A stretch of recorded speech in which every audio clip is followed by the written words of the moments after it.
हृदय में वर माने श्रेष्ठ, ये श्रेष्ठ दंपत्ति जोड़ी श्री श्यामा श्याम की आकर विराजमान हो जाए। अब जिया नहीं जा रहा, गलबैया दिए हुए युगल सरकार हमारे हृदय में प्रकाशित हो जाओ और बरजोरी जबरदस्ती आ जाओ, बरजोरी जबरदस्ती आए बसो, क्योंकि ये काम क्रोध लोभ मोह मद मत्सर ये मेरे से हटने वाले नहीं, और आप जहां प्रकाशित हुए तो रहने वाले ही नहीं। इसलिए हे कृपा करके युगल दंपत्ति, हे श्यामा श्याम, आप हमारे हृदय में विराजमान हो जाएं गलबहियां दिए हुए, क्योंकि जब आप विराजमान होते हृदय में प्रकाशित हो जाते हैं तो अपार सुख, अपार आनंद, निर्विकारता, निसंगता, सब दैवी संपदा प्रकाशित हो जाती है।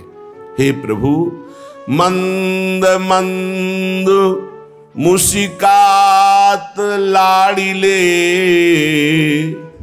नागर नवल किशोरी, भोरी श्री हरिवंश चरण बल, आस पुजाओ मोरी, हरिवंश चरण बल आस पुजाओ मोरी, हे गोरी आई बसो बरजोरी, हिय में आई बसो बरजोरी। हमारे पास बल है हरिवंश शरणागति का, हरिवंश शरणागति के बल से, इस संबंध से हे प्यारी जू आप कृपा करके हमारे हृदय में प्रकाशित हो जाओ। मंद मंद मुस्कुराते हुए हे युगल लाड़ले नवल नागरी नवल नागर किशोर, आप दोनों हमारे हृदय रूपी कुंज पर विहार करो। हृदय कुंज में प्यारी जू और प्यारे जू हैं, बस प्रकाशित होना है, और इस प्रकाश के लिए आपके अंदर शक्ति है, उसे जागृत करनी है। ये बहिर्मुख होकर रुपए की चाह, भोगों की चाह, मान की चाह, दिखावटीपना, यही हमारी शक्ति को ढके हुए है।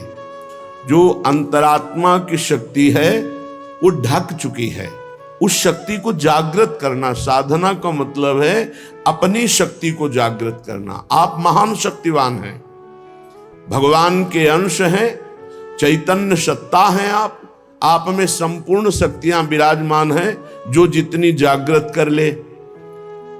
अब वो विषयों में जो भोगों में रत है, वो अपनी शक्तियों को भूल करके भोगों में शक्तिहीनता का अनुभव कर रहा है उसमें भी शक्ति, पर वो भोगों की आसक्ति के कारण शक्तिहीनता का अनुभव कर रहा है।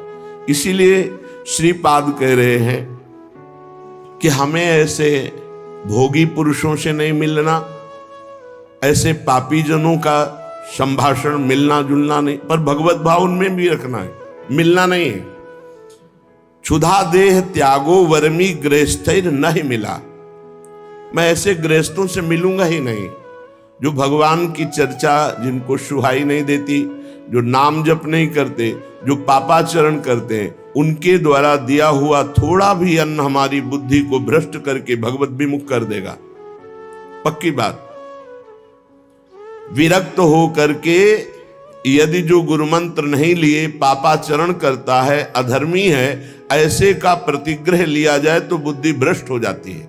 और जो भगवत आश्रित रहते हैं तो भगवान ऐसे जनों को सामने आने ही नहीं देते, उनके द्वारा निर्धारित वही आपका भरण पोषण होगा जो आपकी बुद्धि को मंगल प्रदान करे, क्योंकि योगक्षेमम वहाम्यहम्, उसके योगक्षेम का वाहन भगवान करते हैं। उसको चिंतन नहीं करना पड़ता कि कौन अशुद्ध है कौन शुद्ध है, आएगा ही नहीं अशुद्ध, अशुद्ध आएगा ही नहीं, क्योंकि भगवद आश्रित है। योगक्षेमम वहाम्यहम् श्री भगवान कर रहे। म्यपि श्रेयः प्राप्तो न युवति समीपम क्षण में, एक क्षण भी एकांत में विपरीत शरीर जहां से हमारा काम भाव प्रकट होता है, उसको आपस में 1 मिनट भी एकांत में समय नहीं देना चाहिए। अगर देगा तो भ्रष्ट हो जाएगा। 10वां शास्त्रम प्रमाणम, ये शास्त्र प्रमाणित है। काजर की कोठरी में कैसो भी सयान हो जाए, दाग लागी है, पै लागी है, पै लागी है। बहुत सावधान। जिनको सेवा दी गई है कि आप समाज सेवा कीजिए, तो उनको भागवतिक बल भी दिया जाता है। केवल सेवा ही नहीं दी जाती, उनकी निर्विकारता उनके इष्ट और गुरु के बल से सुरक्षित होती है। जिनको सेवा नहीं दी गई, उनको कदापि 1 मिनट भी किसी गृहस्थ से नहीं मिलना। देखो, अगर नाटक करोगे तो माया तुम्हारे सामने नाटक फैला देगी, नहीं निकल पाओगे। सच्चाई से चलोगे तो माया मां है और कोई दूसरी वस्तु नहीं है।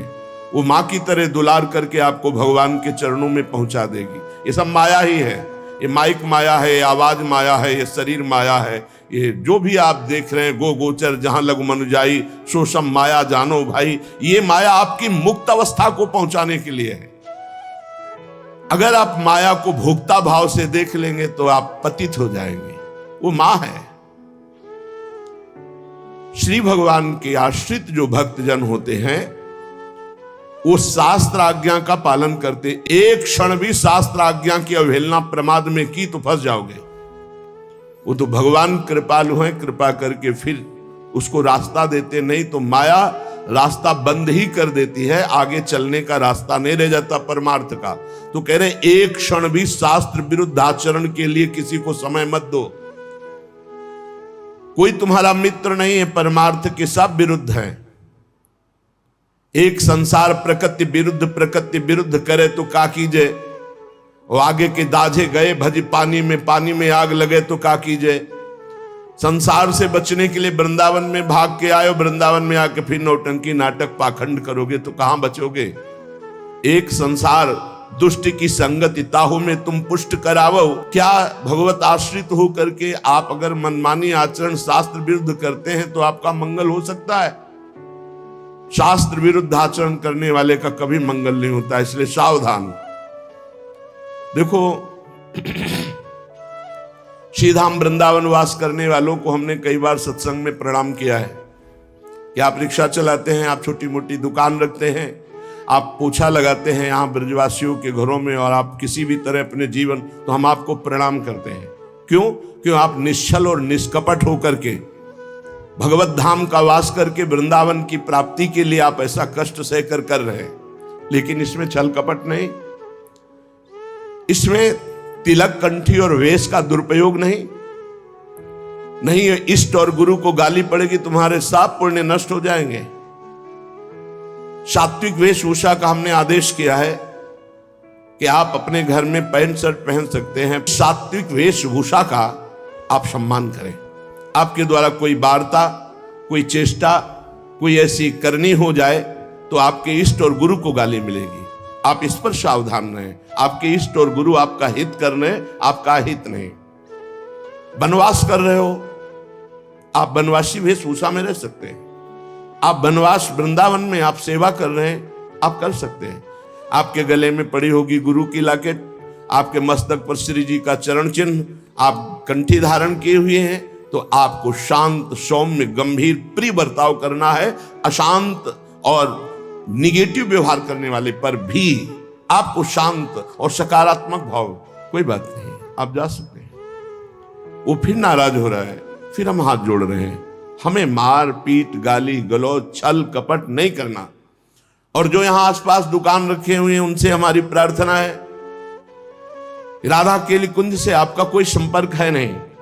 आप दुरुपयोग मत कीजिए वेश का, आप इस स्थान का दुरुपयोग मत कीजिए, नहीं तो आपका वृंदावन वास छूट जाएगा और ऐसी समस्याओं में फंस जाओगे, निकलना मुश्किल हो जाएगा। हमारा संकेत समझ लीजिए।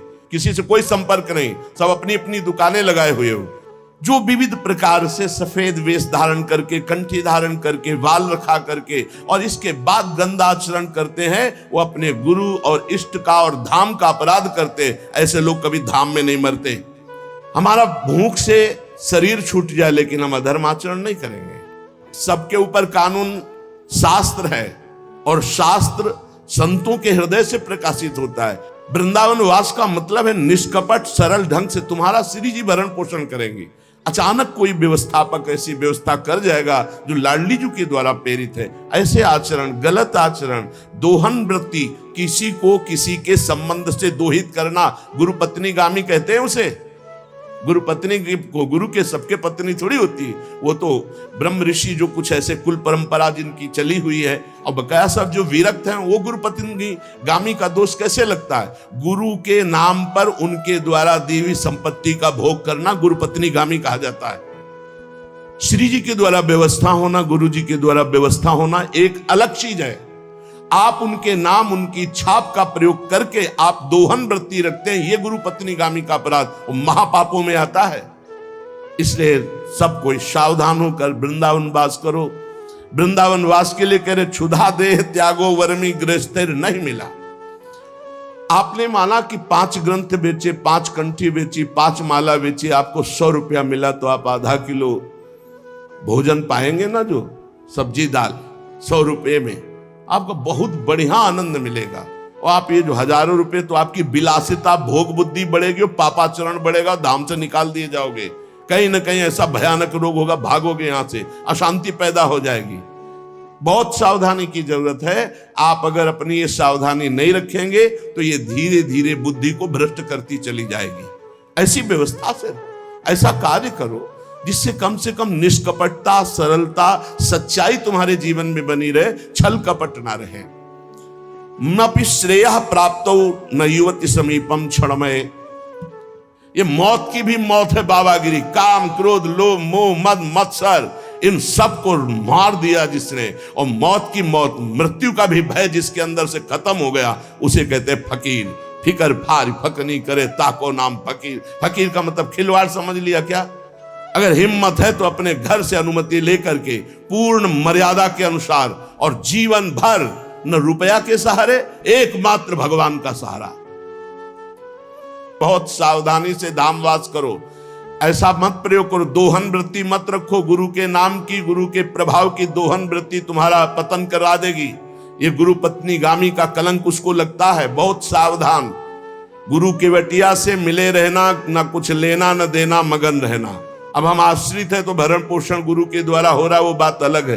दोहन वृत्ति नहीं। ना शास्त्र गुरु कोटि भीर न खलु लोक निंदा सतैर। महानर दृष्टि भीर नहीं विपत्ति सौखेर नहीं। करोड़ों करोड़ों बार शास्त्र समझा रहे, गुरु समझा रहे, तुम्हारे समझने की शक्ति नष्ट हो चुकी है। देखो, शक्ति मां है। जैसे हम बार बार कहते हैं, माताओं बहनों में जननी भाव, पूज्य भाव, क्योंकि उससे आपके अंदर शक्ति बढ़ेगी। और जब आप इन शक्ति को शक्ति स्वरूपा, जननी स्वरूपा देवियों के प्रति काम भाव रखोगे तो आपकी शक्ति नष्ट हो जाएगी। बिना शक्ति के कुछ नहीं है संसार में। भगवान की अलौकिक शक्ति है जो सब में व्याप्त है, उसके बिना सब 100 के तुल्य हैं। बहुत ध्यान से सुनना। शक्ति का बल ही ब्रह्मा के अंदर जब जागृत होता है तो वो ब्रह्म शक्ति ही पूरे त्रिगुण माया की रचना रचती है। वही शक्ति है जिससे विश्व की उत्पत्ति होती है, वो शक्ति से होती है, ब्रह्मा से नहीं। ब्रह्मा की शक्ति, तो ब्रह्म में वो शक्ति जागृत हुई तो वो पूरे त्रिभुवन को रचने में सामर्थ्यशाली हुए ब्रह्मा जी। विष्णु की शक्ति पालन, शिव शक्ति संहार, सबके पास शक्ति विराजमान। शक्ति के बिना कुछ नहीं। दया की शक्ति, क्षमा की शक्ति, ध्यान दीजिए, ये सब शक्ति हैं। दया, क्षमा, निद्रा, स्मृति, क्षुधा, तृष्णा, तृप्ति, श्रद्धा, भक्ति, धृति, मति, तृप्ति, पुष्टि, शांति, कांति, लज्जा, ये सब महाशक्तियां हैं। यही गोलोक में श्री राधा, साकेत में श्री सीता, क्षीरोद सागर में लक्ष्मी, यही भगवान शिव के वाम भाग में आद्या शक्ति, दुर्गति नाशिनी दुर्गा, यही वाणी की शक्ति, यही विद्या की शक्ति, यही सरस्वती, यही सावित्री, यही गायत्री, यही सूर्य की प्रकाश शक्ति, यही पूर्ण चंद्र की सुधा वर्षिणी शोभा शक्ति, अग्नि में दाहिका शक्ति, वायु की वहन शक्ति, जल की शीतलता तृप्तिदायक शक्ति, धरा की धारण शक्ति, पृथ्वी की धारण शक्ति और प्रसूति शक्ति, तपस्वियों की तप शक्ति, ब्रह्मचारियों की ब्रह्मचर्य शक्ति, गृहस्थों की सर्वाश्रय शक्ति, वानप्रस्थों की संयमशीलता शक्ति, सन्यासियों की त्याग शक्ति, महापुरुषों की महत्ता शक्ति, मुक्त पुरुषों की मुक्ति शक्ति, ये सब शक्ति है।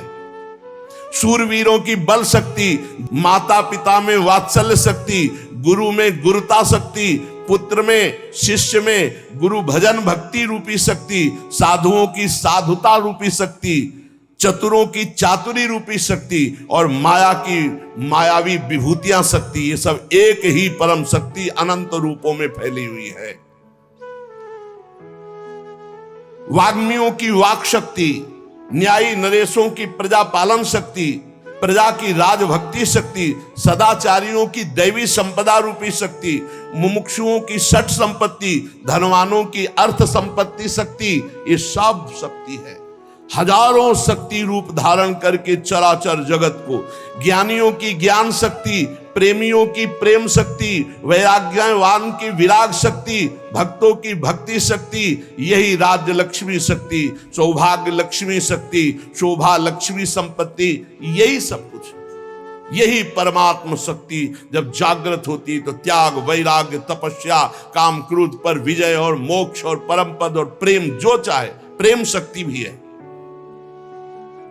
इस शक्ति को जागृत करना है। इसीलिए कह रहे हैं तुम्हें शास्त्र 100 बार समझा रहे, गुरु हजार बार समझा रहे, तुम्हारी समझ में नहीं आ रहा क्योंकि तुमने अपनी शक्ति का नाश कर दिया है। इसी मंत्र से शक्ति जागृत होती है, नाम जप से शक्ति जागृत होती है। ये महाशक्ति जब जागृत होती है तो पूर्ण ज्ञान उसके अंदर जागृत हो जाता, ज्ञान शक्ति। जब आराधना की जाती है तो ज्ञान शक्ति, वैराग्य शक्ति, भक्ति रूपी शक्ति, प्रेम शक्ति, ये शक्ति ही है, सब रूपों में जागृत होती है। आज तक बिना इस शक्ति को जागृत किए कोई कहीं भी सफल नहीं हुआ। बड़े बड़े शक्तिवान महात्मा हैं जो शिव, गणेश, राम या हरि इनकी आराधना करते हैं तो सारा कार्य तो शक्ति से ही होता है। हरि अपनी शक्ति से जीव का कल्याण करते हैं, हरि अपनी शक्ति से सहयोग करते हैं, सारा कार्य शक्ति से होता है। वही शक्ति जब रूप धारण करती तो अभी आपको नाम सुनाए, वही विद्या, वही कला, वही लक्ष्मी, वही काली, वही तारा, वही षोडशी, वही अंबा, वही जगदम्बा, वही शक्ति है, वही तुम में विराजमान है। जो उपासक इस शक्ति का गलत भाव से दर्शन करता है वही प्रगट स्त्रियों के रूप में विराजमान है, वही हमारे अंदर हर शक्ति के रूप में विराज, सब शक्ति छीन हो जाती है। व्यभिचारी पुरुष किसी भी शक्ति को धारण नहीं कर सकता। इसलिए शास्त्र आदेश करता है एक क्षण भी कभी दूषित भाव किसी माता बहन के प्रति मत करो। गृहस्थी में हो तो तुम्हारा जो पाणिक ग्रहण संस्कार हुआ बस उतने में केवल सीमित रहो, धर्म की ये रेखा है उसको पार मत करना। जब बुद्धि भ्रष्ट हो जाती है तो वो तामसिक पूजा प्रारंभ करता है, तामसिक आचार करता है जो सीधे नरक ले जाने वाला है। ये तामसिक आराधना करने वाला तामसिक वस्तुओं के द्वारा जब सेवा करता सोचता है कि मैं बहुत बड़ी उपासना कर रहा हूं, मांस अर्पित करना, मदिरा अर्पित करना, इन गंदी वस्तुओं का, तामसिक वस्तुओं का जगत जननी से शक्ति से कोई संबंध नहीं है। जहां यह बात आती है शक्ति जागृत सबको करना पड़ता है, मंत्र में शक्ति ही विराजमान है। तो शास्त्रों का रहस्य है, शास्त्र आदेश करते हैं कि पशु बलि देनी चाहिए। पशु बलि तो यहां पशु कौन है? जो इंद्रियों में पशुता है और जो जनेंद्री में पशुता है, इस पशुता की बलि देने की बात कही गई है। जिह्वा का मुख्य कार्य है पवित्र भोजन करना, पर जो अपनी शक्ति को खोकर मनमानी भोजन करते हैं, जनेंद्री का कार्य है मैथुन करना। जो एक सीमा में न रहकर मनमानी व्यभिचार करते हैं, तंत्र शास्त्र कहता है इसकी बलि, ये पशुता है, इस पशुता की बलि दो कि आज से मैं नियम लेता हूं, हे जगदम्बा आपके सामने सात्विक आहार करूंगा, कभी असत आहार नहीं करूंगा। आज से मैं गृहस्थ हूं तो अपनी पत्नी से केवल धर्मानुसार संतान उत्पन्न करने के लिए, अन्यथा मैं आजीवन संयम से रहूंगा। ये बलि देने की बात कही गई है। जो काम की लिप्सा है उसका नाश करो। जो स्वाद की, ये दो इंद्रियां बड़ी प्रबल है, जनेंद्री और रसेंद्री। परमार्थ में चलने वाले को अपनी दैवी संपदा जागृत करने के लिए इन दो की बलि देना ही पड़ेगा, जबान के स्वाद की और जनेंद्री के भोग की। इस पशु बलि के अतिरिक्त पराशक्ति को कहीं भी ऐसा नहीं लिखा कि अन्य पशुओं की बलि चढ़ाई जाए। जिह्वा पशु की बलि चढ़ाओ, मतलब जिह्वा काटना नहीं है, जिह्वा की रसेंद्री में सात्विक भोग केवल ले जाना है, रजोगुणी तमोगुणी भोजन नहीं पाना है। और ये जो अज्ञानी जन नहीं जानते हैं, ये भोले भाले पशुओं की बलि करते हैं और सोचते हैं कि मां प्रसन्न हो जाएगी, शक्ति जागृत हो जाएगी। और जो जनेंद्री को संयम में रखता है, समस्त चराचर जगत की जितनी भी स्त्रियां हैं सबको जगदम्बा का स्वरूप मानता है, भगवती की शक्ति उसके अंदर जागृत हो जाती है। विद्या समस्ता तव देवी भेदा स्त्रिया समस्ता सकला जगत्सु। जितनी विद्याएं भेद से सब है जगदम्बा आप ही हैं, और जितनी माताएं हैं वो सब छोटी बड़ी सब है जगदम्बा आप ही हैं। जो गृहस्थाश्रम का व्रत धारण किए एवं पितृ ऋण से मुक्त होने के लिए केवल संतान उत्पत्ति के लिए अपनी पत्नी से सहवास करते हैं और निरंतर भगवत भजन करते हुए संयम से चलते हैं, उनको भी ब्रह्मचारी ही कहते हैं, उपासक ही कहते हैं। अन्यथा जगन माता की तरफ यदि काम दृष्टि से देखा तो वो संहार शक्ति भी है, तुम्हारे अंदर की साधना दैवी संपदा सबका नाश हो जाएगा। किसी भी माता बहन की तरफ काम दे, वो तुम्हारी भोग्य वस्तु नहीं है। अगर असावधानी की तो आपकी आंतरिक शक्तियां आपको छोड़ देंगी, फिर आप पतित हो जाएंगे। ये मोक्षदायिनी शक्ति है यदि सही भाव से चला जाए। उपासक इस मार्ग में, भगवत मार्ग में बलिदान जरूर देना होता है, बलि देनी ही होती है। बहुत सावधानी से सुनना, यहां अपने भोग वासना की बलि देनी होती है। जो भोगों में फंसा हुआ है उस वृत्ति की बलि देनी होती है। ये मां के नाम पर मां की ही संतान और उसका गला काट करके, ऐसी बलिदान की कहीं शास्त्रों में आज्ञा नहीं की गई। मां को हर संतान अपनी उतनी ही प्यारी होती, चाहे वो मूर्ख क्यों ना हो। तो जगन माता जगदम्बा दिव्य शक्ति, इनके बिना तो कुछ है ही नहीं। त्याग शक्ति, वैराग्य शक्ति, ज्ञान शक्ति, भक्ति शक्ति, प्रेम शक्ति, यही सब स्वरूपों में प्रकाशित है। जो मूर्ख मां के प्यारे बच्चे की मां के सामने बलि चढ़ाता है, मां उसके धन जन बुद्धि बल ऐश्वर्य सत्ता इस सब का नाश कर देती है। ध्यान देना, ये जो मुर्गा मुर्गी बकरा बकरी माता के सामने चढ़ाते हैं कि हम मां प्रसन्न हो जाएगी, दीनहीन दुखी उस पशु को जो कुछ नहीं कर सकता है, तुम मां की कृपा प्राप्त करने के लिए मां के सामने मां के बच्चे को मारकर, मां को वो खून चढ़ाकर तुम जानते हो मां प्रसन्न हो जाएगी। तो स्पष्ट लिखा है, तुम्हारा सारा धन जन बुद्धि बल ऐश्वर्य सत्ता सब का नाश कर देगी वो मां, क्योंकि तुम उसके खिलाफ कार्य कर रहे हो। मां कब प्रसन्न होगी? जब तुम अपने धन बल से, बुद्धि बल से, शरीर बल से दूसरों को सुख पहुंचाओगे, क्योंकि दूसरे सब मां की संतान है। मां तुम्हें गोद में बैठा लेगी जब मां की आज्ञा के अनुसार चलोगे, और वही सब शक्तियों की स्वामिनी है, वो तुम्हारे अंदर शक्ति जागृत कर देगी।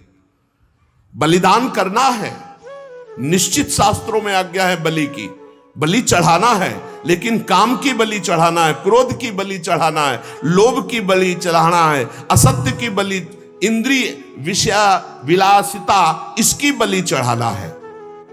तुम मां से प्रार्थना करो तुम्हारी बुद्धि शुद्ध हो जाए, मां की चरण रज से तुम्हारे अंदर आसुरी भाव उसकी बलि चढ़ जाए।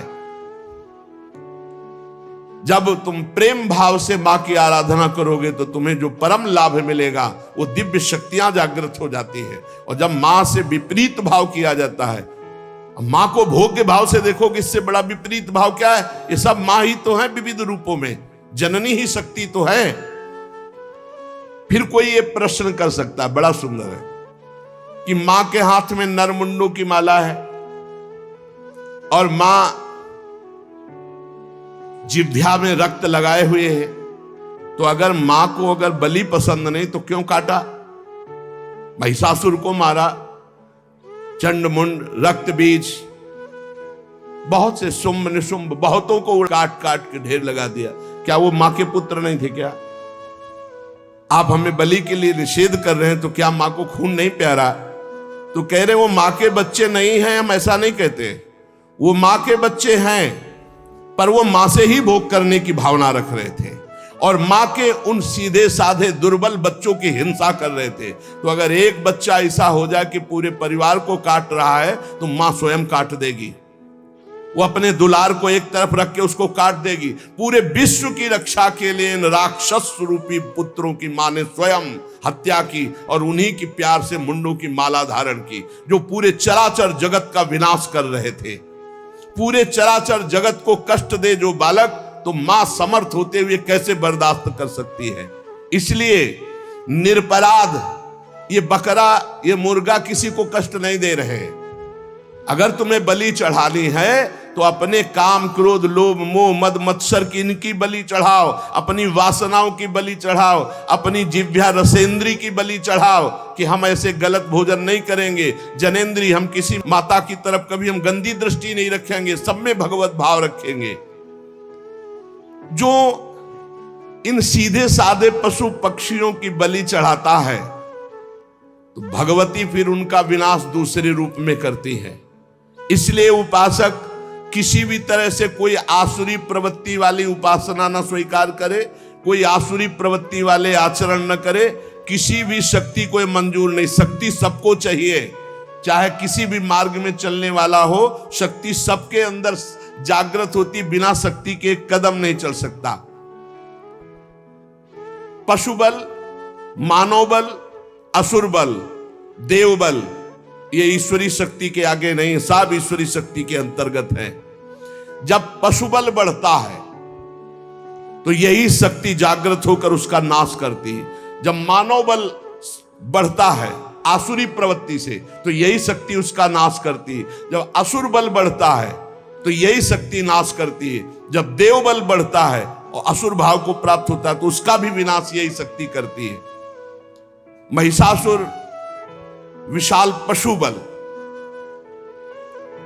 तो भगवान की शक्ति ने महान दुर्गा रूप धारण करके काट के फेंक दिया महिषासुर को। मानव बल जैसे कौरवों में बढ़ा, मानव बल जैसे बाणासुर में बढ़ा, मानव बल शास्त्राबाहु अर्जुन में बढ़ा, परशुराम की शक्ति ने काट के फेंक दिया। श्री कृष्ण शक्ति ने बाणासुर को सीमित कर दिया। श्री कृष्ण शक्ति ने कौरवों का विनाश कर दिया। मानव बल, जब अपनी मर्यादा से कोई बल बढ़ता है, भगवान की दिव्य शक्ति उसका शासन करती। जैसे रावण का असुर बल बढ़ा, भगवान ने रान को कुल रोवनिहारा।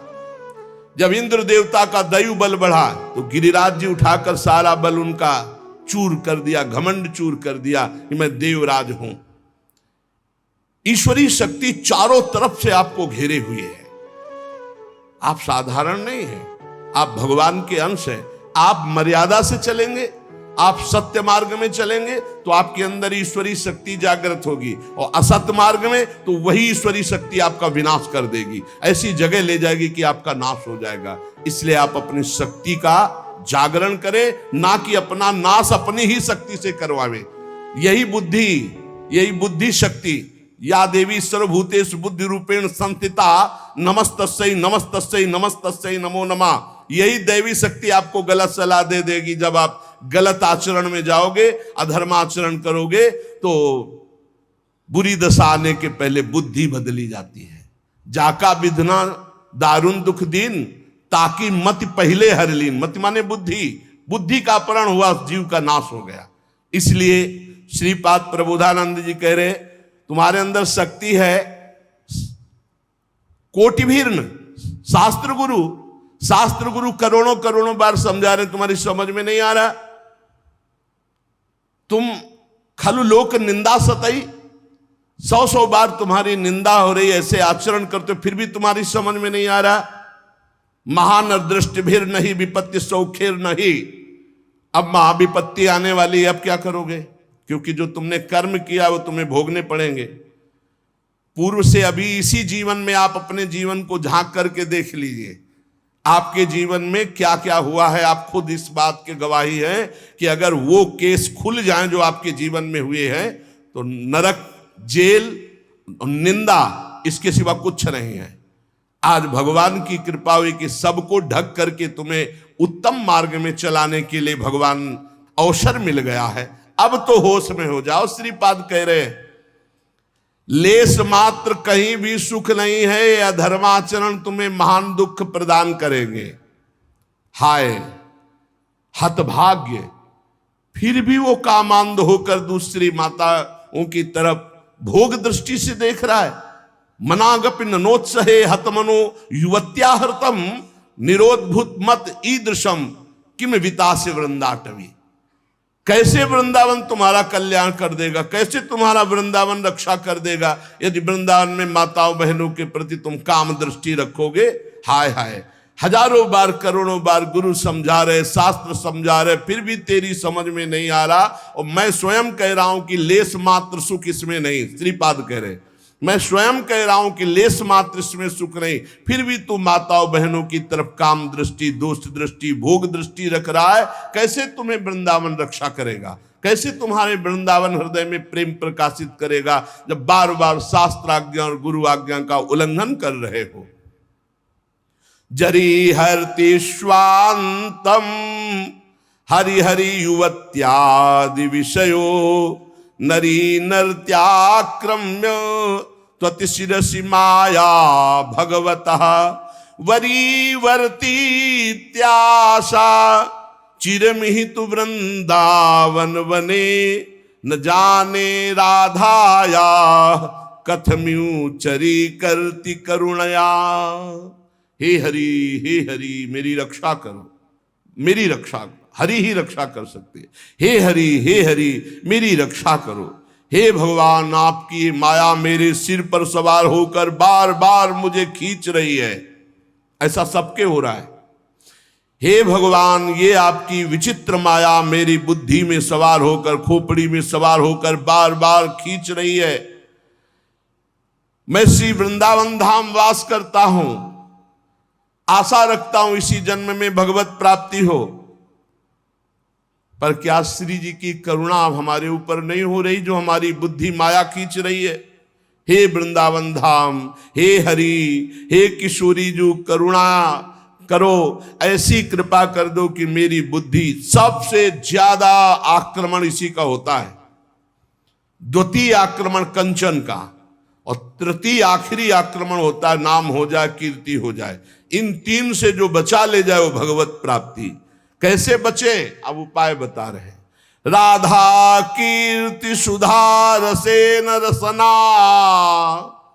रात्रिं दिवं पूर्यताम श्री वृंदा विपिने तदीय पदयो कैंकर्य में वार्थताम। रात दिन प्रियाजू का नाम जप करो, राधा राधा राधा।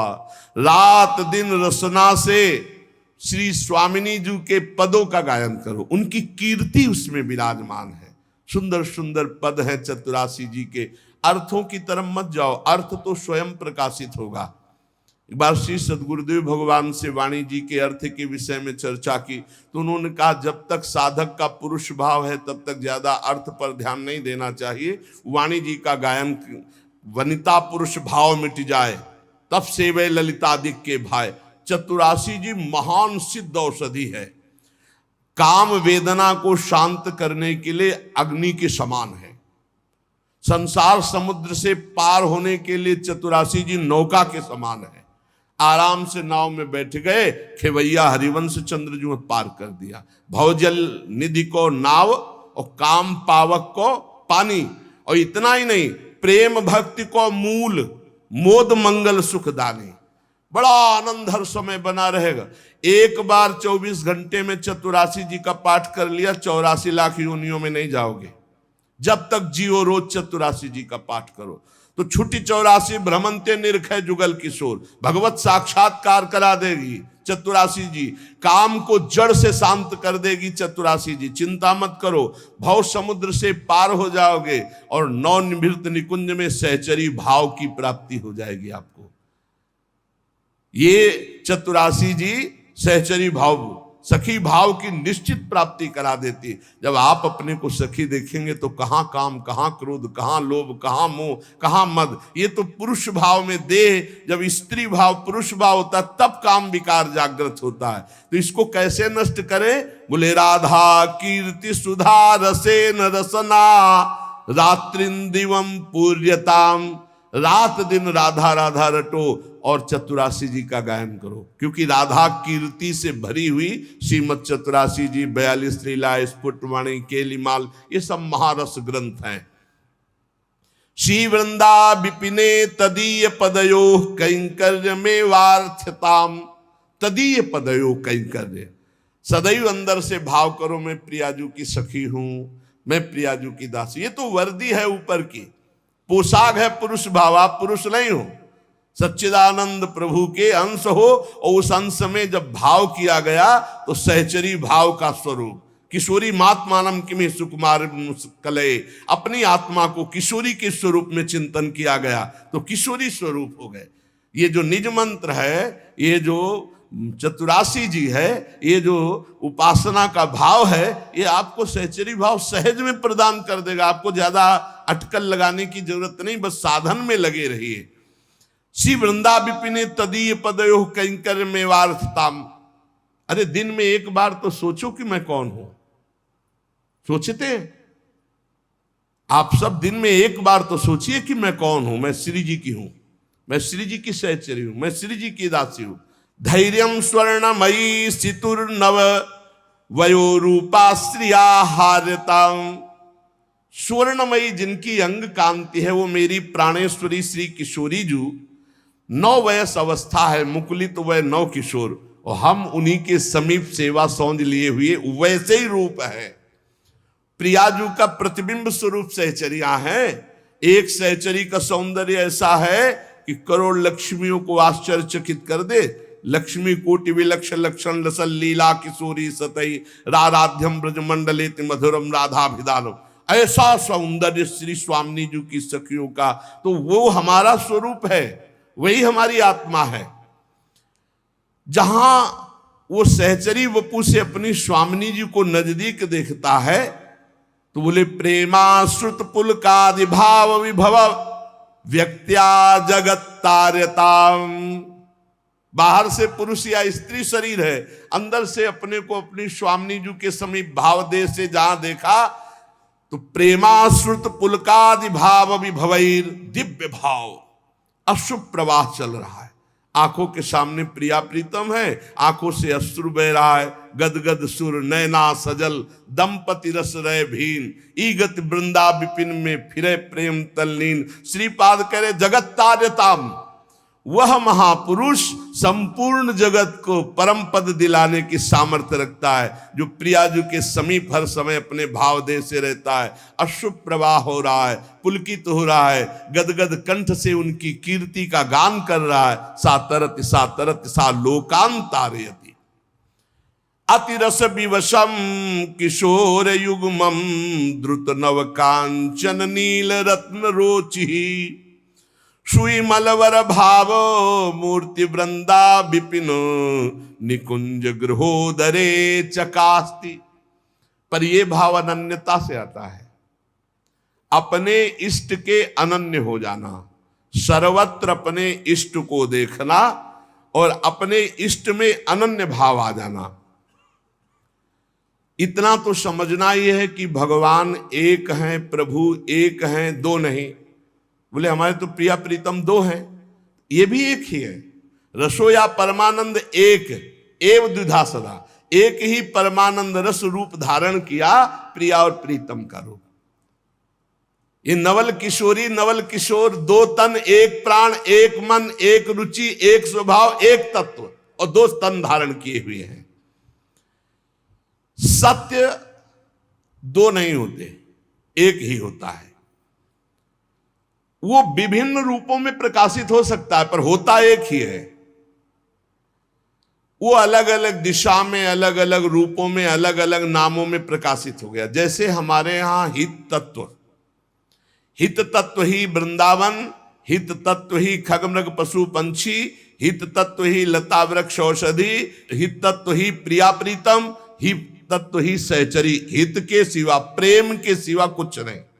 प्रेम प्रिया प्रीतम, प्रेम वृंदावन, प्रेम लता पता खगमृग पशु पंछी रजरानी यमुना रसरानी, सब प्रेम, प्रेम तत्व के सिवा ये सब प्रेम के नाम है। इस मार्ग में चलने वाले उपासक को स्थूल बुद्धि का त्याग करना होता है। स्थूल बुद्धि में क्या आता है? ये स्त्री है, पुरुष है, जड़ है, चैतन्य है, ये अच्छा है, बुरा है। सूक्ष्म बुद्धि क्या देखती? क्योंकि प्रेम सूक्ष्म तरम है। सूक्ष्म बुद्धि ना स्त्री देखती, ना पुरुष देखती, ना क्रिया देखती, वो सब के अंदर बैठे हुए प्रभु को देखती। सब में मेरे राधा वल्लभ लाल विराजमान, सर्वान वस्तुतया निरीक्ष परम स्वाराध्य बुद्धिर्मम।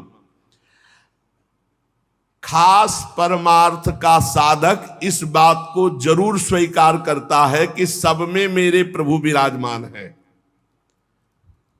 इसलिए वो किसी की निंदा नहीं करता, किसी का खंडन नहीं करता, पर अपने इष्ट को सबसे श्रेष्ठ मानता है। ये हर उपासक को चाहिए। गुरु प्रदत्त इष्ट देव में सर्वोपरि भावना, किसी का खंडन नहीं, किसी को नीचा नहीं दिखाना, किसी की निंदा नहीं करना, पर इष्ट हमारा हमारे लिए सर्वोपरि है, ऐसा भाव। चाहे वो राम उपासक हो, शिव उपासक हो, कृष्ण उपासक हो, जगदम्बा उपासक, अपने इष्ट को सर्वोपरि मानना और किसी के भी इष्ट की निंदा ना करना और उसको नीचा ना दिखाना, अपने लिए अपने इष्ट को सर्वोपरि मानना। ये भावना इतनी जोर की होनी चाहिए कि अपने इष्ट के सिवा और कुछ रह ही न जाए पूरी सृष्टि में। उत्तम के बस असमन माही, सपने हूं आन पुरुष जग नाही। एक बार गोस्वामी तुलसीदास जी वृंदावन आए, प्रातःकालीन वेला अपनी नित्य दिनचर्या करके निकले दर्शन करने के लिए। तो श्रृंगार में जिन ठाकुरों के दर्शन किए तो सब में मुरली, मोर मुकुट, ललित त्रिभंगी, पार्श्व में श्री राधा किशोरी। प्रणाम किया, कहा कहा कहूं छवि आज की, भले बने हो नाथ, नाथ आप ही हो। मुझे पता है बहुत सुंदर हो, प्रियाजू के साथ विराजमान हो, पर महाराज मेरे मन में पूर्ति नहीं हो रही, दर्शन की पूर्ति नहीं हो रही। जो प्यास है वो मेरी तृप्ति नहीं हो रही। मैं देख रहा हूं सांवले सलोने आप मेरे ही प्रभु हो, गोरी प्रियाजू आप मेरे ही हो, मुझे कोई संशय नहीं है, पर ये रूप हमारी तृप्ति का कारण नहीं। देख लो इष्ट निष्ठा, जबकि जड़ चैतन्य को सबका बोध है, गोस्वामी जी को। प्रभु जब मैं आपके कर कमल में मुरली देखता हूं और मयूर पिच्छ मस्तक पर देखता हूं, और सीधे खड़े होने की जगह 3 जगह से टेढ़े ललित त्रिभंगी देखता हूं। बड़ा सुंदर रूप है, मुझे तृप्ति नहीं। तुलसी मस्तक तब नवे जब धनुष बाण हो हाथ, साष्टांग दंडवत तो तब करूंगा जब ये मुरली की जगह सारंग धनुष हो और टेढ़े की जगह सीधे हो जाओ, और राज मुकुट चक्रवर्ती सम्राट का धारण किए हुए। प्रभु मैं जानता हूं भले बने हो नाथ, मेरे ही नाथ हो, कोई अंतर नहीं, पर मैं साष्टांग दंडवत तभी करूंगा। जिस मंदिर में जाते हैं वहीं प्रिया प्रीतम, तो वृंदावन है, यहाँ तो ढाक पात सब जगह राधा राधा राधा राधा, कृष्ण कृष्ण, ये तो प्रिया प्रीतम का महल है। तुलसीदास जी महाराज बड़ी एकाग्रता से विनय अंदर से किए। फिर जब देखा एक क्षण में वही भगवान, मुरली अंतर ध्यान हो गई, हाथ सीधे हो गए उसी छवि में, और सारंग धनुष, राज मुकुट और प्रियाजू सियाजू। मुरली मुकुट दुराय के नाथ भय रघुनाथ, तत्काल सियाराम को साष्टांग दंडवत के जय जय प्रभु जय। इतने बड़े महापुरुष ने यह सिद्धांत स्थापित किया, यद्यपि प्रभु आप ही हो, कहा कहूं छवि आज की भले बने हो नाथ, पर तुलसी मस्तक तब नवे जब धनुष बाण हो हाथ। ऐसे अपने इष्ट देव की निष्ठा होनी चाहिए। आप ही हो प्रभु, लेकिन नाथ हमारे हृदय को तृप्ति जब होगी जब हमारे रघुनाथ जी के रूप में आप दर्शन दो। ऐसे ही अपने एक प्रसंग आता है रसिक अनन्यमाल में, हरिदास जी उनका नाम, शायद हरिदास तुलाधार नाम था, जो जगन्नाथ जी के संतों के दर्शन के लिए यात्रा कर रहे थे, तो रास्ते में देखा एक गाय पर आक्रमण किया सिंह ने। रसिकानंद में चरित्र है। उन्होंने तत्काल संकल्प किया, मन वचन कर्म से यदि मैं भगवान का भक्त हूं तो मैं अपने सामने एक गौ हिंसा नहीं देख सकता। तो उन्होंने सिंह को कहा कि प्रार्थना है, रुक जाइए आप। भजन के प्रताप से सिंह रुक गया। भजन का बहुत बड़ा बल होता है। और कहा मुझे खा लीजिए, लेकिन गाय को नहीं खाने देंगे हम, आप कृपा करो। मैं ये नहीं कहता कि आप अपना पेट ना भरो, मांसाई से पेट भरो, लेकिन मुझे खा लो। सिंह ऐसी दृष्टि से मानो देखा, उनके हृदय में आया कि अच्छा मैं बूढ़ा हूं, तुम्हारा पेट नहीं भरेगा, तो मेरे जवान लड़का, बस मुझे कुछ समय दीजिए, मैं लौट के जाता हूं, अपने पुत्र को साथ लेके आता हूं, वो हष्ट पुष्ट जवान है और मैं, दोनों को खा लेना, गाय मत खाओ। भजन का बड़ा प्रभाव होता है। सिंह शांत हो गया, वो लौट के आया, अपने पुत्र से कहा मैं वचन दे के आया हूं सिंह को, वो गाय को खा रहा था, अब आप चलो और हम दोनों को वो खाएगा, उसका पेट भर जाएगा। ये देखो धर्मात्मा पुरुष की संतानों, उनका पहली बात तो पिता आज्ञा का पालन होगा, और दूसरी बात गौ रक्षा के लिए हमारे प्राण जाएंगे। आज हमारा जन्म धारण करना सार्थक हो गया, और पिताजी चलो आगे आगे वो चलने लगा। जब वहां पहुंचे, प्रार्थना की, बिल्कुल वैसे सिंह बैठा था, गाय जा चुकी थी। प्रार्थना की मुझे खा लो और मेरे बेटे को खा लो। बड़ी जोर से गुर्राया सिंह, दहाड़ा, आंख मूंद के बैठ गए। थोड़ी देर देखा कि आक्रमण ही नहीं हुआ, तो जब देखा तो शंख चक्र पद्म गदा धारण की हुई भगवान नारायण। तो उनका अच्छा परीक्षा ली जा रही थी। प्रणाम किया और कहा प्रभु आप, और उदास हो गए। तो उनका तुम प्रसन्न होते हुए भी उदास कैसे हो गए? बोले प्रभु मेरे नेत्रों को बान पड़ गई है, निकस कुंज ठाढ़े भये, हरिवंश महाप्रभु के शिष्य थे। निकस कुंज ठाढ़े भये भुजा परस्पर अंश, श्री राधा वल्लभ मुख कमल निरख नयन हरिवंश। मैं जानता हूं मेरे ही प्रभु पर मुझे प्रसन्नता नहीं। अगर मुझे प्रभु प्रसन्नता देना चाहते हो तो उसे, वहां तत्काल जो शंख चक्र गदा पद्म धारण की हुई भगवान नारायण थे, अंतर ध्यान हो गए। वही तत्व है ना, तत्काल प्रिया प्रीतम के रूप में नेत्र शिर आ गए। एक प्रसंग आता है प्रियालाल ब्रज लीला के अंतर्गत। एकांतिक कोई वार्ता करना चाहते थे समस्त गोपी मंडल के मध्य में, तो अंतर्धान हो गए।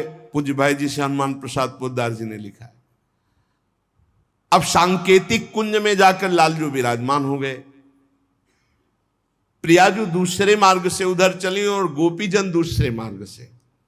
गोपीजन वहां शीघ्र पहुंच गई और देखा लालजू ने कि गोपियां आ गई। अब क्या करे, तो दो भुजा बढ़ा ली। भाई जी ने लिखा ब्रज लीला के अंतर्गत वही श्याम सुंदर है, पर दो भुजा बढ़ने का नजदीक गए, बस नेत्रों से प्रणाम किया और कहा हे भगवान नारायण हम पर कृपा करो, हमारे प्रीतम श्याम सुंदर मिल जाए, और आगे बढ़ गई। दो भुजा बढ़ा लेने से कोई प्रियता नहीं किसी गोपी के हृदय में। पर जब लाडली जो उस कुंज में प्रवेश किए तो महाराज कोशिश करते रहे कि दो भुजा रख ले, लेकिन अंतर्धान महामाधुर्य रस प्रवाहिनी श्री स्वामिनी जी की दृष्टि बस मुरली मनोहर द्विभुज। तो यहां अनन्यता, उपासक में जितनी अनन्यता आ जाएगी उतने इष्ट देव की समीपता का उसे अनुभव होने लगेगा। अब इस अनन्यता को हम कैसे प्राप्त करें, तो कह रहे नाम जप के द्वारा। भगवान नाम जप में इतनी सामर्थ्य है कि अन्य अन्य आश्रय, अन्य अन्य जगह जो गया हुआ मन है वो लौटकर अपने इष्ट में अनन्य हो जाएगा।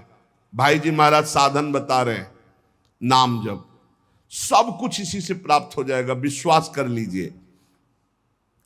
तो लोग पूछते हैं कौन सा नाम जप करें, तो पहली बात है कि जो आपके गुरु ने नाम दिया है वो नाम जप करो। यदि आपने गुरु नहीं बनाया तो जो नाम आपको भगवान का प्रिय, गोपाल शास्त्र नाम में 1000 नाम है, विष्णु शास्त्र नाम में 1000 नाम है, रामकृष्ण हरि शिव, जो नाम आपको प्रिय हो नाम जप करो। वो आपको गुरु से मिला देगा, गुरु मंत्र दिलवा देंगे, वो आपको भगवत प्राप्ति का सब वही नाम करवा देगा। आप शुरू तो करो नाम जप करना। जिनको सौभाग्य से गुरु मिल गए हैं अपने गुरु के द्वारा दिए हुए नाम पर आसक्त हो जाओ। और मन का एक स्वभाव है, ये बगल में कुछ लेके चलने का स्वभाव है, गुरु से हटकर कुछ लेके चलने का। ये स्तोत्र ले लें, ये नाम ले लें, ये इसका स्वभाव है। इसी स्वभाव को हटाना है। गुरु ने कहा राम तो राम, गुरु ने कहा राधा तो राधा जीवन, उसी से आप देख लेना सब कुछ प्राप्त हो जाएगा। नाम की बड़ी महिमा है। विभिन्न ग्रंथों में भगवान के विभिन्न नामों को गाया गया है। जो तुम्हें नाम प्रिय लगे या जो गुरुदेव ने दिया है। 38 शास्त्र नाम तो हमारे पास है। भाई जी महाराज से हनुमान प्रसाद पोद्दार जी कहते 38 शास्त्र नाम तो हमारे पास है, 38 सहस्त्र नाम, और भगवान के अनंत नाम हैं। सभी भगवान के नाम समान बलशाली हैं, पर विशेषता होती गुरु प्रदत्त नाम में।